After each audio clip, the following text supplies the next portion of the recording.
Bismillahirrahmanirrahim. Assalamualaikum warahmatullahi wabarakatuh.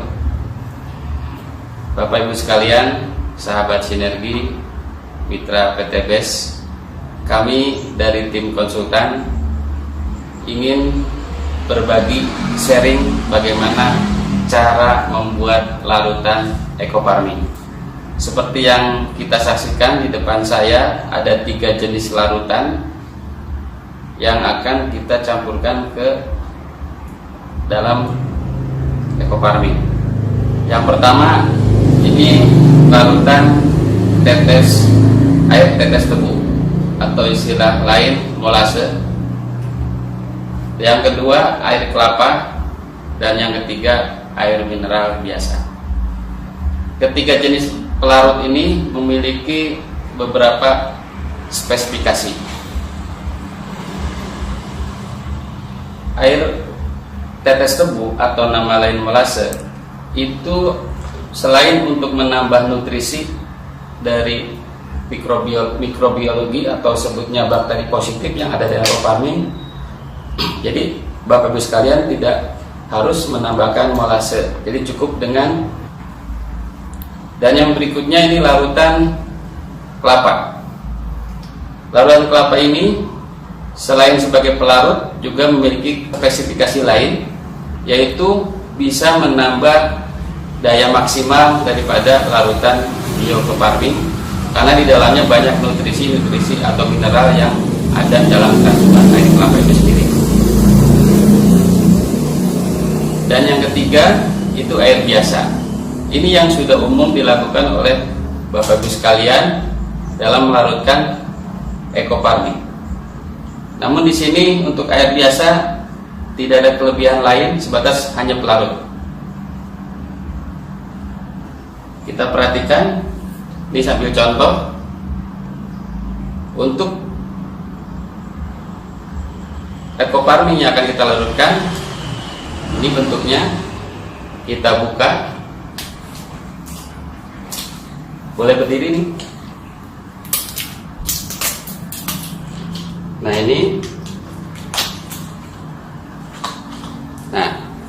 ini adalah ekofarming dalam bentuk padatan atau tub yang di dalamnya itu ada plastik pembungkus.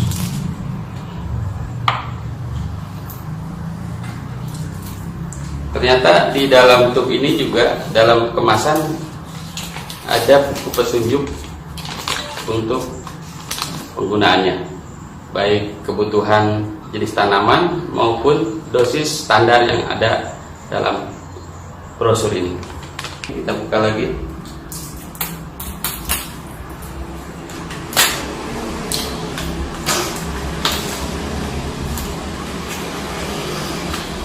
Ya, sama juga. Kita perhatikan ada pembungkus plastik dan lembab ya. Tutup lagi. Juga di dalam dilengkapi dengan sama seperti tadi brosur itu. Nah, nanti ini dalam proses penghitungan dosis ini sangat bermanfaat.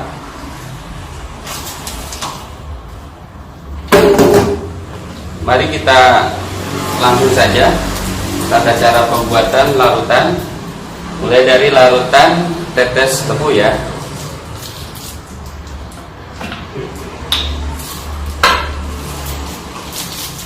Kita buka plastiknya atau bisa diremas dulu di sini supaya lebih mudah dalam pelarutan dan tangan juga tidak kotor. Dan kenapa di dalam plastiknya? Ini satu alasan supaya tangan kita barangkali kalau yang masih belum disterilkan bisa menunjukkan kontaminasi. Ini maaf contohnya tidak pakai alat sarung tangan, tapi sengaja saya supaya lebih steril, jadi diremukannya di dalam plastiknya saja. Kita masukkan.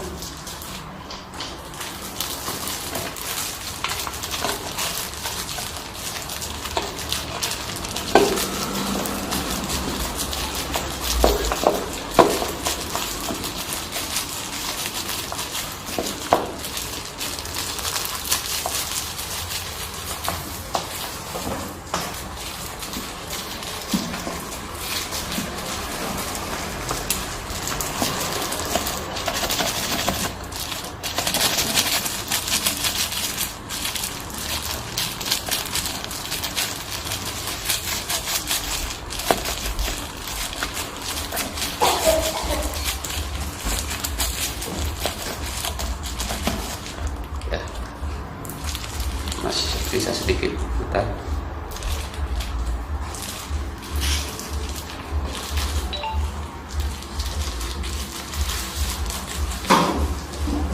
Ya, ini larut ekoparmin yang sudah dihancurkan dan dimasukkan ke wadah yang akan kita jadikan biang ekoparmin. Selanjutnya kita campurkan molase atau air es tebu ini menjadi pelarut.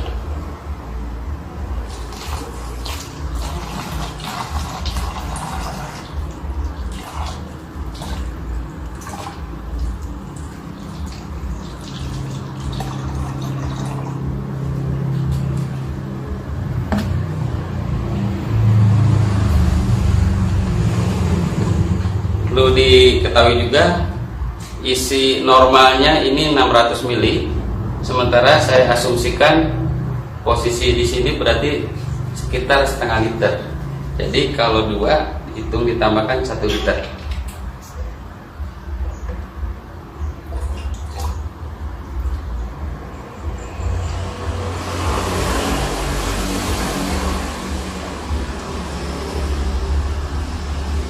Larutan dari air kelapa.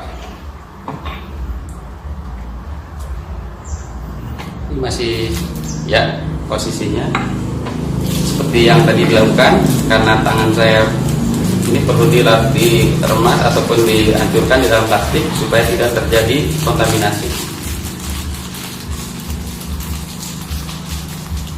Nah, ini kelebihan dengan adanya tambahan plastik ini, minimal pada saat penghancuran tidak langsung kena tangan, sehingga tidak kemungkinan kecil untuk terjadi kontaminasi bakteri yang ada dalam tangan kita. Kita masukkan ke sini.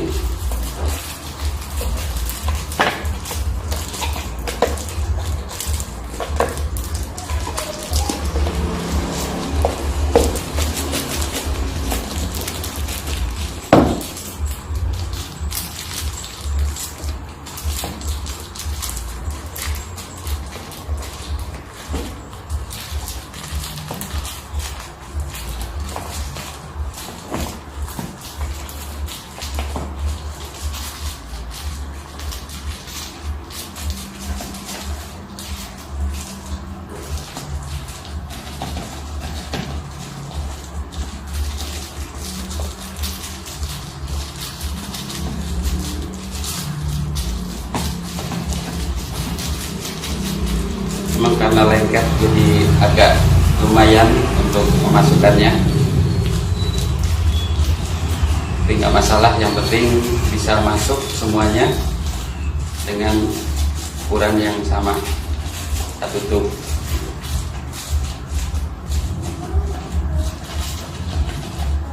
Oke, kurang lebih hampir habis.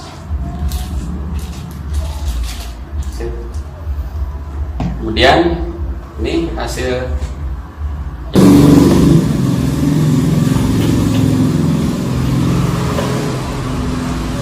botol kedua.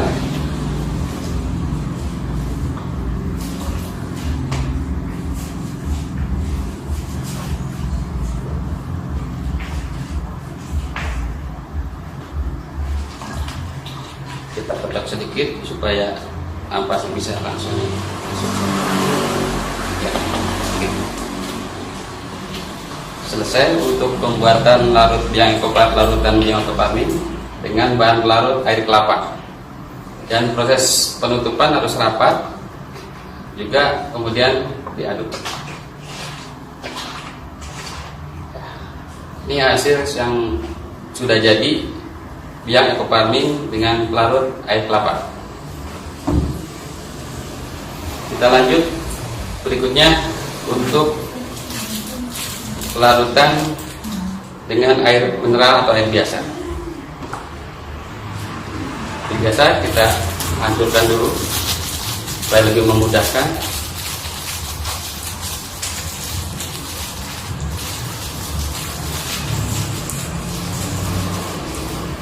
Kita buka botol untuk penyimpanannya.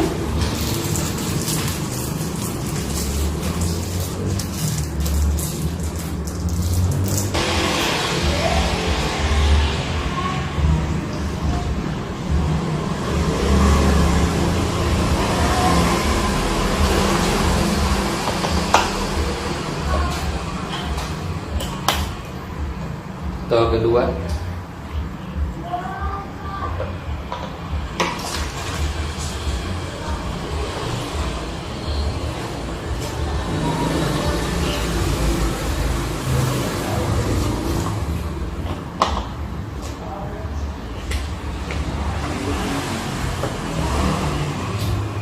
Ditutup rapat supaya memudahkan untuk pengadukan.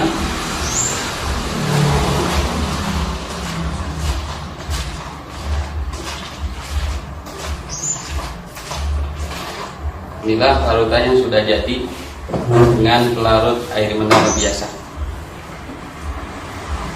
Kita ditaruh di belakang ininya supaya kelihatan perbedaannya, mungkin karena reaksi dengan beberapa pelarut yang berbeda.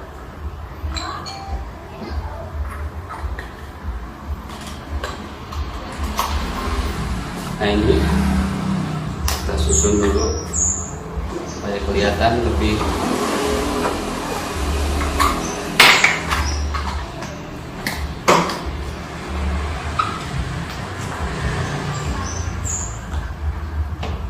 satu lagi.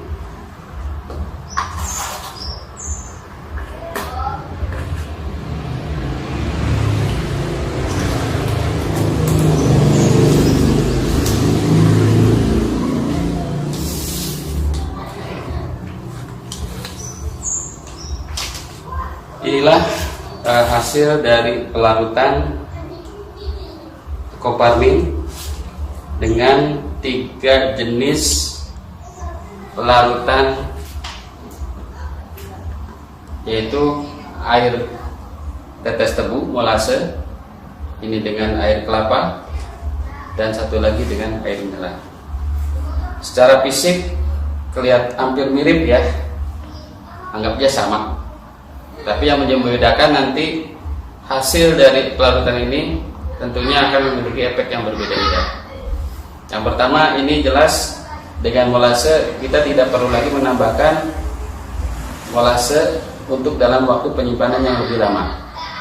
Yang kedua, ini juga sudah mengandung mineral, bahkan ya air kelapa itu juga di dalamnya ada glukosa. Jadi ini sudah tidak perlu lagi ditambahkan molase atau nutrisi mikroorganisme. Yang ini yang terakhir, ini mesti ditambahkan molase kalau disimpan lama. Terus untuk nanti pemakaian berikutnya setelah selesai membuat larutan, ini menjadi ukuran bahwa larutan ini nanti akan dibagi dalam bentuk dosis ataupun penghitungan konsentrasi dalam aplikasi penyemprotan. Nanti pada sesi berikutnya kita akan terangkan atau sampaikan materi tentang bagaimana cara menghitung dosis dan konsentrasi penyemprotan. Demikianlah untuk sesi ini kita akhiri, bahwa dengan Ecoparmin insya Allah kita siapkan larutannya, tinggal aplikasi, mudah-mudahan bisa akan lebih bermanfaat untuk petani, khususnya solusi buat petani. Harapan kami dengan menggunakan farming ini dan cara pelarutan yang benar itu memberikan dampak yang lebih positif dan lebih kedepannya petani menjadikan solusi untuk pemupukan berimbang. Demikianlah beberapa yang bisa kami sajikan. Semoga bermanfaat. Salam sinergi, go berkah, no riba. Assalamualaikum warahmatullahi wabarakatuh.